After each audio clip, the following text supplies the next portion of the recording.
जो स्त्री अपना कल्याण चाहती है, गोस्वामी तुलसीदास जी की चौपाई के अनुसार, जो आपन चाहे कल्याण, जो अपना कल्याण चाहता है पुरुष और जो अपना कल्याण चाहती है स्त्री, वह पर पुरुष और पर नारी से बचे।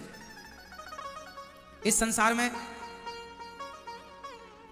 सबसे खतरनाक, सबसे बुरा क्या है, सबसे बुरी क्या है, बुरी वस्तु वह क्या है? तो शास्त्र कहते हैं पर स्त्री और पर पुरुष दोनों ही सबसे बुरे हैं।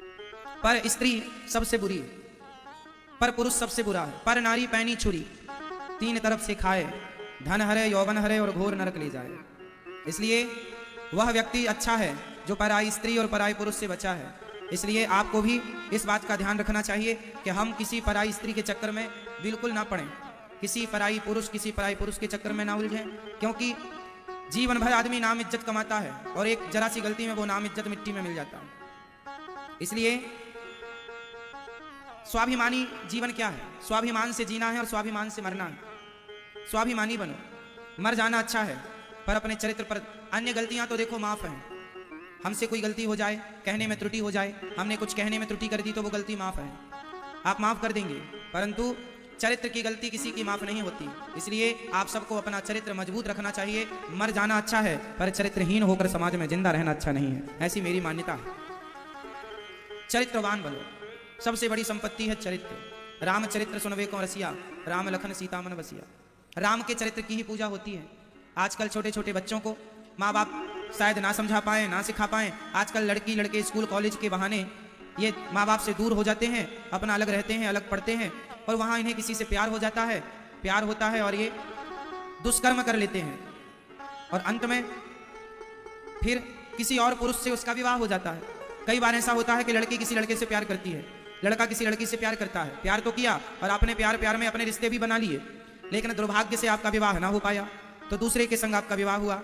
फिर वो स्त्री जो ऑलरेडी किसी पुरुष के संग रह चुकी है, अब वो अपने पति के संग रहेगी, तो क्या उसे समाज, चलो समाज की छोड़ दो, कोई नहीं देखा, कोई नहीं जानता, फिर भी भगवान तो जान रहे हैं। क्या आप अब अपने आप को पतिव्रता नारी कह पाओगी सारी जिंदगी? किसी से मत कहो अपने आप से, मैं आपसे झूठ बोल सकता हूं, लेकिन हर व्यक्ति किसी और से तो झूठ बोल सकता है, लेकिन अपने आप से झूठ कैसे बोलेगा? कोई भी व्यक्ति अपने आप से झूठ कैसे बोलेगा? आप जमाने को झूठा बोल सकते हैं कि जी मैं शुद्ध हूं गंगा की तरह, पर आप अपनी आंखों में आंखें डाल के बताइए कि आप ठीक हैं कि नहीं, आप पवित्र हैं कि नहीं। इसलिए हर लड़की को यह बात समझना चाहिए, हर लड़के को यह बात समझना चाहिए कि जब आप किसी की पत्नी बने तो बिल्कुल पतिव्रता नारी ही बने, जो पत्नी अपने पति के अतिरिक्त स्वप्न में भी, अब आप तो शादी के पहले ही संबंध बना चुके हैं किसी से, तो ये व्यवहार तो किसी वैश्या का हो सकता है, पतिव्रता नारी के ये लक्षण नहीं है, ये पतिव्रता नारी नहीं हो सकती। यदि आपने किसी और से संबंध बना लिया और फिर आपने शादी की, तो फिर आप समाज की नज़र में तो भले अच्छे हैं, क्योंकि किसी को कुछ ज्ञान है नहीं, पता नहीं, पर उस ईश्वर की नज़र में तो आप एक वैश्या ही हैं, क्योंकि ये कृत्य तो एक वैश्या का है। इसलिए कुछ गलतियां ऐसी हैं जो माफ नहीं है। खासकर रावण ने एक ही तो गलती की, सीता मां को उठाकर ले गया। रावण ने कोई माता सीता के संग जोर जबरदस्ती थोड़ी की थी, क्यों जी? रावण कोई अपने कमरे में ले जाके थोड़ी माता सीता को रखा था। रावण ने केवल माता सीता का हरण किया, उनकी मर्जी के बिना ले जाके कमरे अशोक वाटिका में रखा। केवल नारी का, पराई स्त्री का गलत भावना से कोई पुरुष स्पर्श भी कर ले तो उस स्पर्श मात्र से भी उसका सर्वनाश हो जाएगा। यह रावण उदाहरण है इस बात का।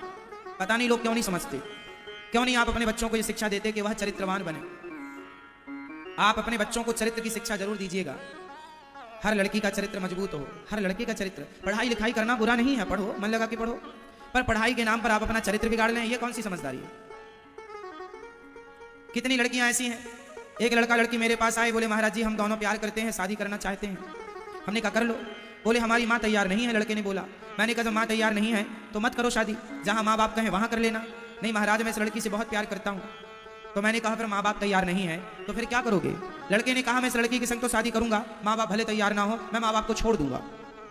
मैंने उस लड़की की तरफ देखा और मैंने कहा बहन देख रही है, जिस माँ बाप ने इसे पाल पोस कर बड़ा किया, जिस माँ ने इसका मलमूत्र धोया है, 9 महीने पेट में रखा है, ये अपनी माँ का सगा ना हो सका जिसने इसे जन्म दिया है, ये तेरा सगा क्या होगा? इसके चक्कर में ना पड़। जो अपने माँ बाप का ना हो सका वो तेरा क्या होगा? लड़कियों को लगता है अरे इसने तो हमारे लिए माँ बाप छोड़ दिए। नहीं, उसने इसलिए छोड़ दिया क्योंकि वो नालायक है, क्योंकि वो जानता नहीं कि माँ का बलिदान कितना श्रेष्ठ होता है बच्चे के लिए। ये लड़की 4 साल से तुम्हें मिली है, 4 साल के प्यार के लिए माँ का 20 साल 25 साल का प्यार छोड़ दिया। बताओ आपका पहला प्यार क्या है? आपका पहला प्यार कौन है?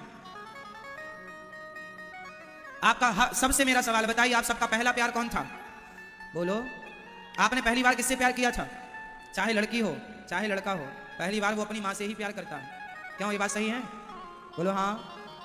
हर बच्चे का, बच्चे में बच्चियां भी आ गई, बेटियां बेटा सब आ गए, हर बच्चे का पहला प्यार माँ होती है। और लोग कहते हैं पहला प्यार भुलाया नहीं जाता, तो कहाँ गए वो लोग जो अपने पहले प्यार को भुला करके किसी लड़की और लड़के के संग भाग गए और अपनी माँ को सदा के लिए छोड़ दिया? तो ये पहले प्यार को ही तो भूल गए। माँ ही पहला प्यार होता है हर बच्चे का, इसलिए अपनी माँ का कभी दिल नहीं दुखाना चाहिए, अपनी माँ का सदा आदर करना चाहिए, सम्मान करना चाहिए। जहां माँ बाप कहें कोई लड़का पसंद है आपको, कोई लड़की पसंद है, बता दो, माँ बाप को लगेगा कि योग्य है तो शादी कराएंगे। आपके योग्य नहीं है, आप बेटा वर्तमान की जानते हो, भविष्य बड़ा होता है। शादी, आप तो केवल शादी करना चाहते हो, प्यार करते हैं शादी, केवल शादी ही सब कुछ नहीं होता। शादी के बाद आने वाली जो आपकी संतान है वह कैसी हो, समाज कल को आपको बच्चे, कल आपके बच्चे जब समाज में जाएंगे तो उन्हें क्या सम्मान मिलेगा? अरे इसकी माँ तो भाग के आई थी। आपके बच्चों को भी ताना सुनना पड़ेगा, तेरी माँ तो भाग के आई थी, भाग के तेरी माँ ने शादी की थी, तेरे पापा तो भाग के शादी किए थे, माँ कोई और है, पिता कोई और है, ये तो वर्ण संकरी है। समाज में सम्मान नहीं मिलता ऐसे लोगों को, इसलिए आप श्रेष्ठ बने। जात समाज से भी श्रेष्ठ हो, कर्म से भी श्रेष्ठ हो, श्रेष्ठ बने सब प्रकार से। किसान खेत में बीज बोता है ना, समझिएगा, किसान खेत में बीज बोता है तो जो फसल स्वयं काटता है वो बीज नहीं बोता, सोसाइटी से अच्छी क्वालिटी का बीज लाता है किसान और फिर खेतों में बोता है, क्योंकि जितना अच्छा बीज बोएगा उतनी अच्छी फसल आएगी। बस यही है, माँ बाप जितने संस्कारी होंगे उतने अच्छे संस्कार का पुत्र पैदा होगा। माँ बाप वही है, एक खेत है, एक बीज है, और फिर फसल है संतान। फसल कौन है? फसल कौन है? संतान। अब आप जैसे होंगे फसल वैसी होगी। कई बच्चे बिगड़ जाते हैं, क्यों बिगड़ गए? क्योंकि कहीं ना कहीं गलती माँ बाप की है। बच्चों के बिगड़ने में गलती किसकी? आप लोग तो एक ही गाना गाती हो, महाराज हमारा बेटा सुनता नहीं है। यदि आपका बेटा नहीं सुनता तो आप असफल माँ बाप हो। आपका बेटा आपके कहने पर नहीं चलता सही रास्ते पर तो आप असफल माँ बाप हो। अरे एक मदारी भी बंदर को वश में कर लेता है, बोलो हाँ या ना? एक मदारी भी बंदर को वश में कर लेता है। सर्कस का मालिक शेर को वश में कर लेता है, हाथी को वश में कर लेता है। जब हाथी, शेर और बंदर को वश में किया जा सकता है तो तुम कैसे माँ बाप हो, अपने बच्चों को अपने वश में ना कर पाए? इसका मतलब आप असफल माँ बाप हो। यदि आप ये कहते हैं कि महाराज मेरा बेटा मेरी नहीं सुनता, तो ये आपकी कोई उपलब्धि नहीं है, आपको ये आपकी हार है, नाकामी है, आपकी अज्ञानता है। आपने अपने बच्चों को वो संस्कार दिए नहीं जो आप देना चाहिए था आपको।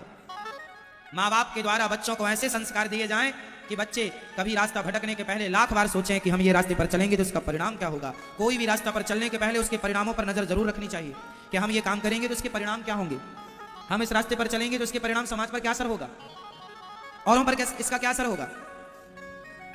ये दास अनिरुद्ध, यदि मैं शराब पीने लग जाऊंगा तो बताओ मेरे शराब पीते ही हमारे देश के तमाम वो लोग शराब पीने लग जाएंगे जो नहीं पीते कि अरे अनिरुद्धाचार्य जी पीते हैं तो हम भी पिए। मेरे एक गलत निर्णय से मेरे संग 1000 लोग गलत निर्णय ले सकते हैं और मेरे एक सही निर्णय से 1000 लोग सही निर्णय ले सकते हैं। इसलिए ये मेरी जिम्मेदारी है कि मैं किस रास्ते पर चलूं और अपने अनुयायियों को किस रास्ते पर चलाऊं, ये मेरी जिम्मेदारी है।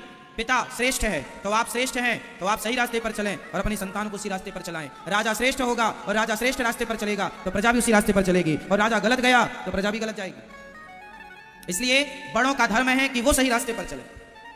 अब बड़े बड़े लोग जुआ खेलते हैं, बड़े बड़े लोग शराब पीते हैं, तो बच्चों का क्या दोष है, बोलो? इसलिए आप शराब पिएंगे तो आप अपने बच्चों को कैसे, किस मुंह से कहेंगे कि बेटा तुम शराब ना पीना? मैं आज आपको कह सकता हूं कि आप लोग शराब ना पिया करो। क्यों? क्योंकि मैंने आज तक शराब का स्पर्श नहीं किया, इसलिए कह रहा हूं। आप खुद शराब पीते हो, बाप शराब पीता हो और बेटे से कहे बेटा शराब ना पीना, तो क्या बेटे की बात, बाप की बात बेटा सुनेगा? बेटा तुरंत पलट के जवाब देगा पहले तुम तो सुधर जाओ। समाज को सही रास्ता वही दिखा सकता है जो खुद सही रास्ते पर चलता हो। जो खुद गलत रास्ते पर है वो समाज का सच्चा मार्गदर्शक नहीं हो सकता। इसलिए मार्गदर्शक की परम जिम्मेदारी है कि आप सही रास्ते पर चलें। और घर का मार्गदर्शक होता है पिता और माता। बच्चों का मार्गदर्शक कौन होता है? जोर से, जोर से, माता पिता। तो माता पिता जिस रास्ते पर चलेंगे संतान उसी रास्ते पर चलेगा। इसलिए आप शराब पीने के पहले 1000 बार सोचिएगा कि आपके शराब पीने का आपके बच्चों पर क्या प्रभाव पड़ता है, क्या पड़ेगा। आप मांस खाने के पहले 1000 बार सोचिएगा कि आपके मांस खाने के दुष्परिणाम क्या होंगे आपके बच्चों पर। क्या ये मांस खाना, शराब पीना क्या सही है? क्या झूठ बोलना, निंदा करना, चुगली करना, ठगना, लोगों को लूटना, क्या ये सही है? ये निर्णय आपको करने हैं। और यही रास्ते जो आप आज अपना रहे हैं, हो ना हो कल इसी रास्ते पर आपकी संतान चलेगी। 100 में से 90% बच्चे अपने माँ बाप के रास्ते पर ही चलते हैं, सिर्फ 10% बच्चे रास्ता चेंज करते हैं। आप इस बात को मानते हैं कि नहीं? बोलो हाँ या ना, जोर से। लगभग डॉक्टर का बेटा डॉक्टर, एडवोकेट का बेटा एडवोकेट, जज अपने बेटे को जज ही बनाना चाहेगा। मतलब हर फील्ड का आदमी श्रेष्ठ बनकर के अपने बच्चे को भी, संतान को भी वही बनाना चाहता है। 90% सफल भी हैं, ओनली 10% अलग ट्रैक पकड़ लेते हैं, अलग रास्ता। तो पहले आप श्रेष्ठ बनो, फिर उसी श्रेष्ठ रास्ते पर अपने बच्चों को चलाओ। यही एक माँ बाप की उपलब्धि है। श्रेष्ठ माँ बाप वो नहीं है जो बच्चों को पैदा करके छोड़ दे, जाओ बेटा मुंह मारो कहीं भी, ये तो सूअरों का काम है। सूअर अपनी औलाद पैदा करके, बच्चे पैदा करके छोड़ देता है, जाओ जहां जिस नाली में मन करे वहां जाके कूदो। एक पिता का धर्म क्या है? बच्चे पैदा करके छोड़ देना, बेटियों को पैदा करके छोड़ देना, जाओ कहीं भी मुंह मारो ना। माँ बाप का धर्म है कि आप अपने बच्चों को श्रेष्ठतम पुत्र बनाएं, श्रेष्ठ संस्कार दें। आप घर में क्या खाते हैं? अच्छे से अच्छा खाने की कोशिश करते हैं? बोलो हाँ। आप सबसे हेल्दी खाने की कोशिश करते हैं? अपने बच्चों को आप सबसे अच्छे से अच्छा खवाते हैं? हाँ या ना? बोलो हाँ या ना। आप खुद अच्छे से अच्छा खाने की कोशिश करते हैं, बच्चों को अच्छे से अच्छा खवाने की कोशिश करते हैं। जब हर चीज अच्छा करते हैं बच्चों के लिए, अच्छे से अच्छे कपड़े, अच्छे से अच्छा स्कूल, आप बच्चों का नाम लिखाने के पहले 10 बार सोचते हैं कि इस स्कूल में बच्चे का नाम लिखाऊं, ये अच्छा है कि ये अच्छा है। दोनों में आप देखते हैं कि ये ज्यादा बेहतर है। वहाँ जब अच्छे से अच्छा स्कूल, अच्छे से अच्छे कपड़ा, अच्छे से अच्छा खाना, तो अच्छे से अच्छे संस्कार क्यों नहीं मेरी माँ? यहाँ चूक जाता है आदमी। स्कूल तो अच्छे से अच्छा है, कपड़े तो अच्छे से अच्छे हैं, खाना पीना अच्छे से अच्छा, पर संस्कार अच्छे से अच्छा नहीं होता। यहाँ मार खा जाता है, मार खा जाते हैं माँ बाप। इसलिए आपको सफल माँ बाप बनना है, और सफल माँ बाप वही है जिनके बच्चे चरित्रवान हैं। आपका बच्चा भले एक क्लास कम पढ़ा हो, भले एक डिग्री कम हो, पर चरित्रवान है तो आपका बच्चा ही श्रेष्ठ है।